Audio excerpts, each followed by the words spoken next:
तो हम 10th chapter कर रहे थे, प्रकाश परावर्तन तथा अपवर्तन। इसके अंदर हमने लास्ट टॉपिक किया था वो था गोलीय दर्पण।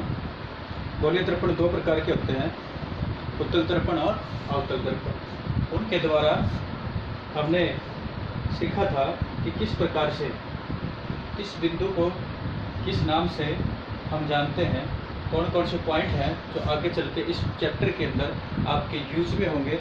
तो उसके बाद आज हम पढ़ते हैं गोलीय दर्पणों द्वारा प्रकाश का परावर्तन। गोलीय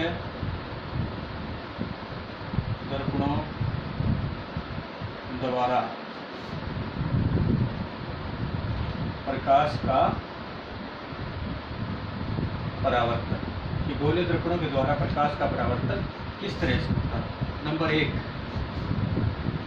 ये देखिए, गोलीय दर्पणों के द्वारा प्रकाश का परावर्तन के ऊपर निर्भर करता है कि प्रकाश की कोई किरण किस प्रकार से गोलीय दर्पण के ऊपर पड़ती है। तो उसी के अनुसार गोलीय दर्पण उसके ऊपर पड़ने वाले प्रकाश की किरणों को परावर्तित कर पाते हैं। तो सबसे पहले लेते हैं हम, जब प्रकाश की किरण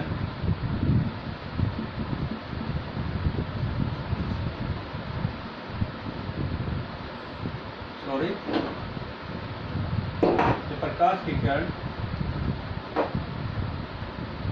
मुख्य अक्ष के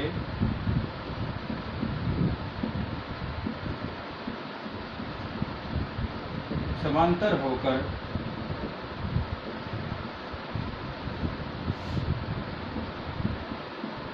दर्पण पर पड़ती है।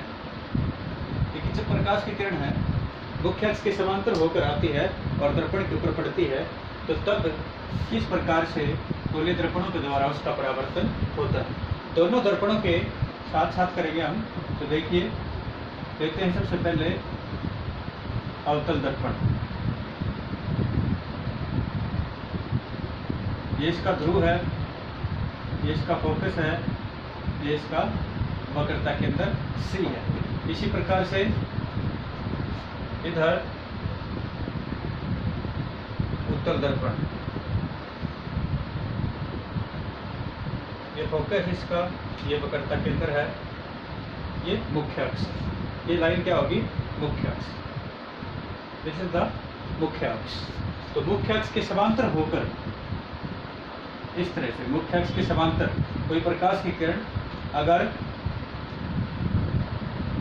अवतल दर्पण पर पड़ती है, तो देखिए क्या होगा। मुख्य अक्ष के समांतर होकर कोई प्रकाश की किरण अवतल दर्पण पर पड़ती है, तो वह देखिए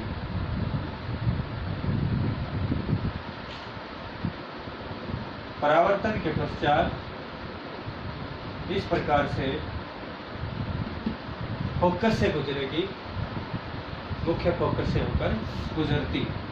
तो अवतल दर्पण पर समांतर आने वाली प्रकाश की किरणें कैसे जाएंगी? फोकस से गुजरती हैं, फोकस से होकर वो परावर्तित होंगे। इसी प्रकार से उत्तल दर्पण में देखिए, उत्तल दर्पण में भी क्या होगा, ये मुख्य अक्ष है, इसके समांतर प्रकाश की किरण आती है। क्योंकि उत्तल दर्पण प्रकाश की किरणों को फैला देता है, दूर जाती है, तो ये किरण इस तरह से परावर्तित हो जाएगी। लेकिन ये यहाँ पर मुख्य फोकस से गुजरती हुई प्रतीत होती है। दोनों में अंतर क्या हुआ? अवतल दर्पण के ऊपर पड़ने वाली जो समांतर किरण होगी, मुख्य अक्ष के जो समांतर पड़ेगी, वह वास्तव में फोकस से होकर परावर्तित हो जाएगी। लेकिन उत्तल दर्पण के अंदर वो वास्तव में परावर्तित होकर फोकस से नहीं जा रही, लेकिन फोकस से जाती हुई प्रतीत होती है। मैंने आपको बताया था, जो प्रतीत होते हैं उसको हम डॉटेड लाइन से दर्शाते हैं। तो पहला, जब प्रकाश की किरण मुख्य अक्ष के समांतर होकर आएगी, तो वह दर्पण पर पड़ने के पश्चात फोकस से होकर गुजरती है अवतल दर्पण में, और गुजरती हुई प्रतीत होती है उत्तल दर्पण के अंदर। उसके बाद सेकंड देखते हैं हम, जब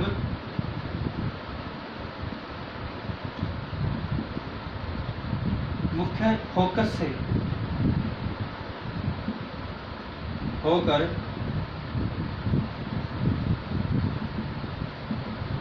प्रकाश की किरण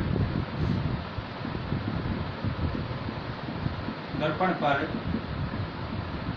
पड़ती है। यहाँ पर देखिए, जब मुख्य फोकस से होकर आती है और दर्पण पर पड़ती है तब किस प्रकार से उसका परावर्तन होता है। इसी प्रकार से अवतल दर्पण और ये उत्तल दर्पण। अवतल दर्पण के अंदर ये फोकस हो गया, ये वक्रता केंद्र हो गया। प्रकाश की किरण कैसे आती है? मुख्य फोकस से होकर आती है। इस प्रकार से मुख्य फोकस से होकर आए, इस बिंदु से होकर आए, तो यह परावर्तन के पश्चात मुख्य अक्ष के समांतर होकर जाएगी। इसी प्रकार से